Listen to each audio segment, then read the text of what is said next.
What is up, guys? Winter Kills here. We are back finally with the featured Archetype series. Finally continuing this after the weeks it's been since the first installment when we looked at Raid Raptors. I figured for our first time back, for this new installment, we'd look at Galaxy Photons. I used to mess around with this build a whole lot a long time ago, and I've kind of rekindled the passion to play the deck again, and I kind of want to show some of the people who may be newer here what this deck and what this archetype can do, especially with the changes I've made to it. As you notice, there's a little bit of Gem Knights going on there, and it definitely helps out a whole lot in the new rank 8s that we've gotten. Well, I should say new rank 8 that we've gotten.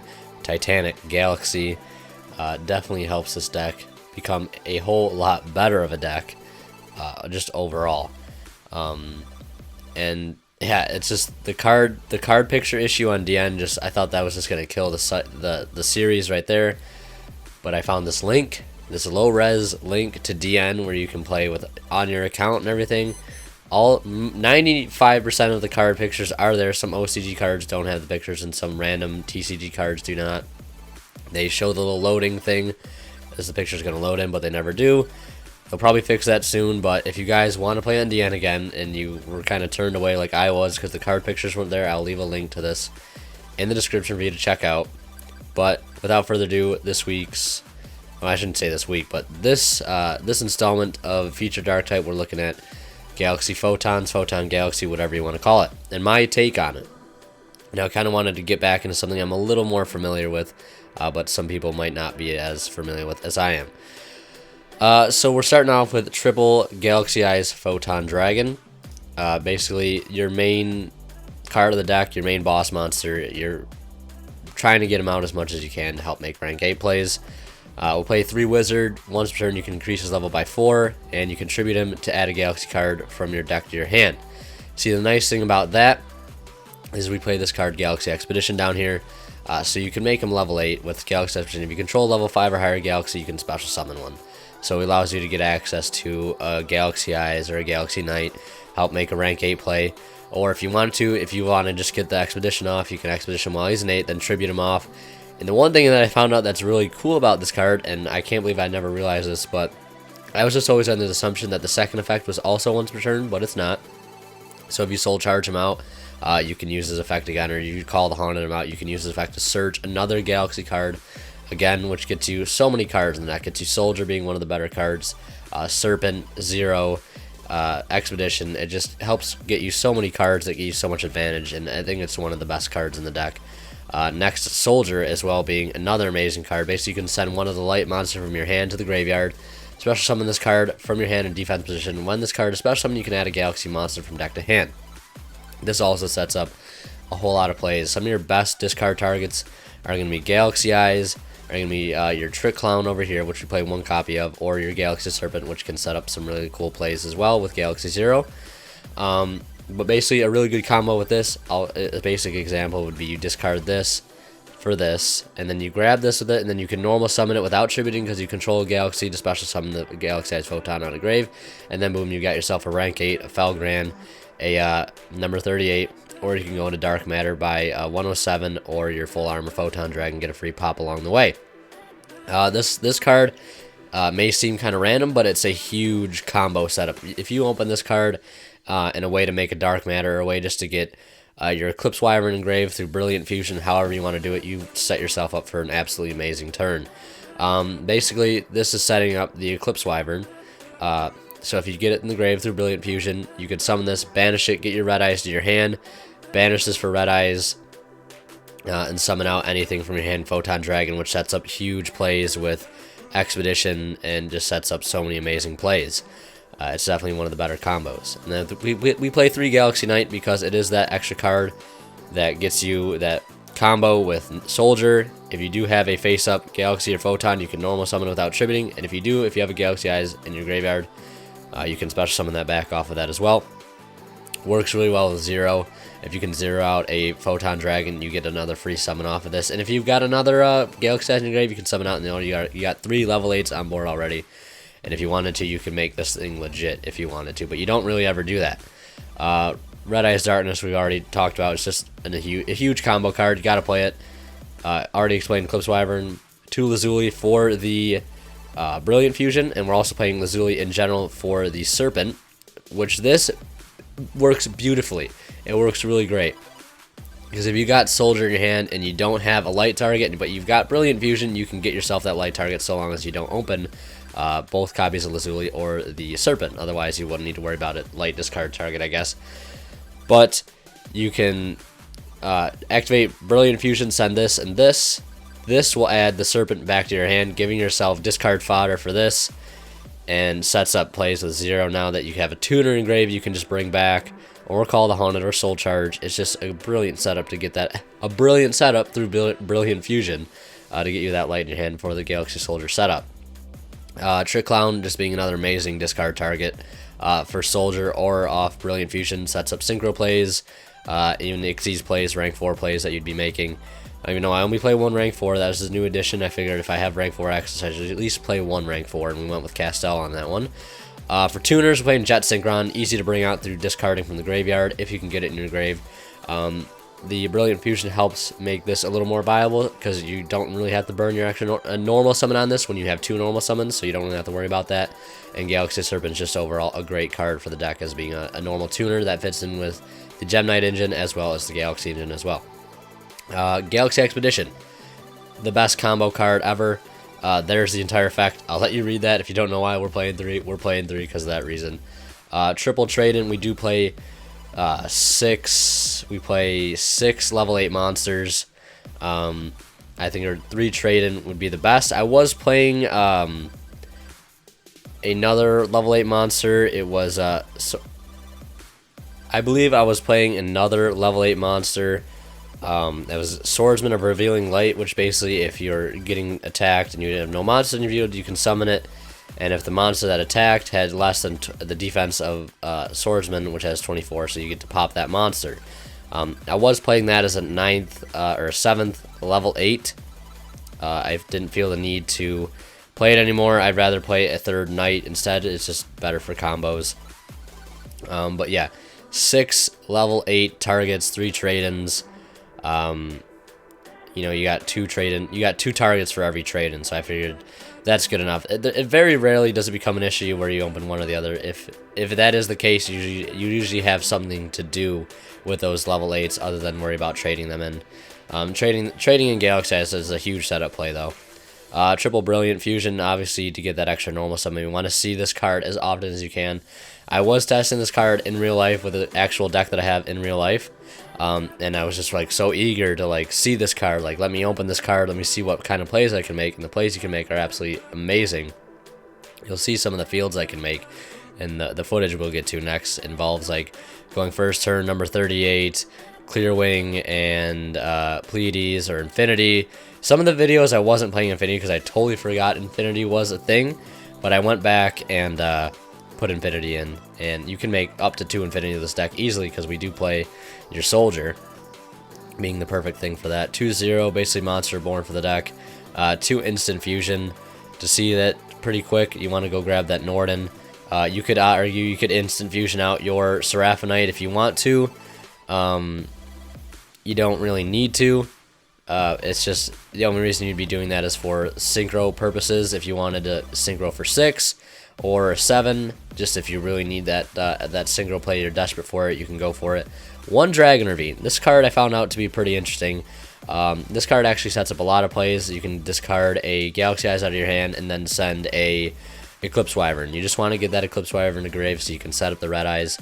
Soul Charge being a game winner. Raigeki to clear boards because you do have OTK potential. 1 Upstart, consistency, might as well play it on top of the trade-ins. And 1 Call the Haunted. I was playing Warning, but I feel like Call the Haunted would be a little bit better of a combo setup to help revive dead cards that you need to make Galaxy Expedition live and other things. Make synchro plays again, or just revive synchros that are good synchros. Revive Nova to make another Infinity. It just sets up a whole lot of utility, and I think Call the Haunted is really nice. So that is it for the deck profile. Hope I went into some depth for you guys. We'll go ahead and show you the footage now. We played like 5 or 6 matches. Like I said, it was like 3 hours of just grinding against Pepe.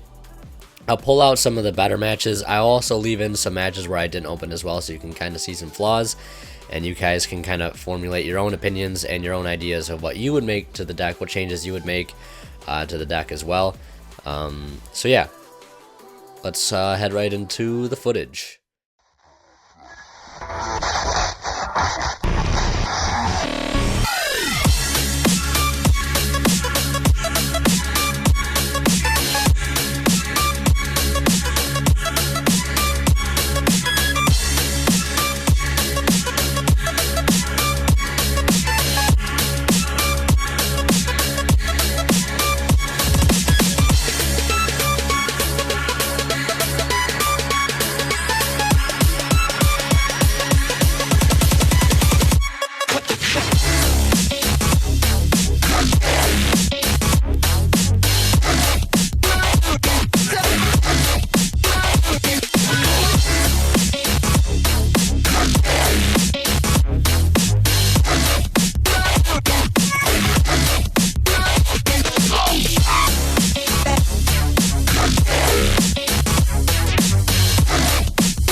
Alright guys, so as you can see, I tried my best there with some of the footage that I was able to salvage. For some reason, none of the footage I recorded would actually like load in my video editor, nor would it let me watch over in my QuickTime player. It was just not working, so I had to recapture the videos already captured, just so they would play. And it was taking, you know, a half hour plus to just try to re-record each video, because they were all like 50 minutes plus. And I tried recording them 2x speed, and they would just not cooperate with me. So what I was just showing you there was what I could salvage, which was some of the better plays the deck could make. It was still definitely very hard to win a matchup against Pepe. One of the reasons why I wanted to play against Pepe was because I felt like it'd be the most realistic of a matchup, if you know what I'm saying. Like, I'm not gonna play against a deck that is clearly not good and win against it and feel good about that. I figured I'd want to play against something that we know is good, and I'm gonna have a hard matchup against in the first place to give you a more realistic sense. But the deck can definitely spit out some pretty nasty boards, as is.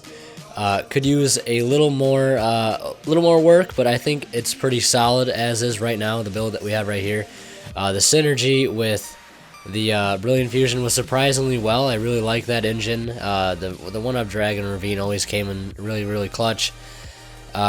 Instant Fusion, I don't recall using Instant Fusion too much the entire time I was playing the other night on DN. I might end up cutting that for something else, not really sure. I was thinking about playing Advanced Draw for a little more draw power, because sometimes you're left there with one level 8 that really isn't doing you too much. Like, I think the one video, whether it was this one that you actually saw where there was just a Galaxy Knight sitting there, I think it would have been much better if I would have had an Advanced Draw to get rid of that and draw more cards. Maybe more copies of the Call the Haunted would have been nice as well. And maybe a little bit more clowns, maybe adding a hat trick or another trick clown, who knows. But yeah, I think the build runs very well. There's a lot of synergy. It definitely is playing the best that I've seen it play in a long time.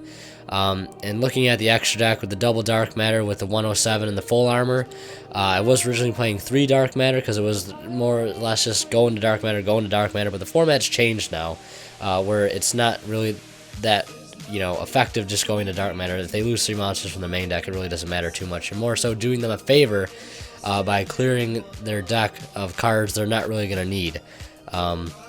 Especially if they've opened up multiple cards, like if on Armageddon Night they already have, they don't really need, you know, 2 more copies in deck. You know, getting 1 effect off to send the Zephyros is pretty much all you're going to need in the first place.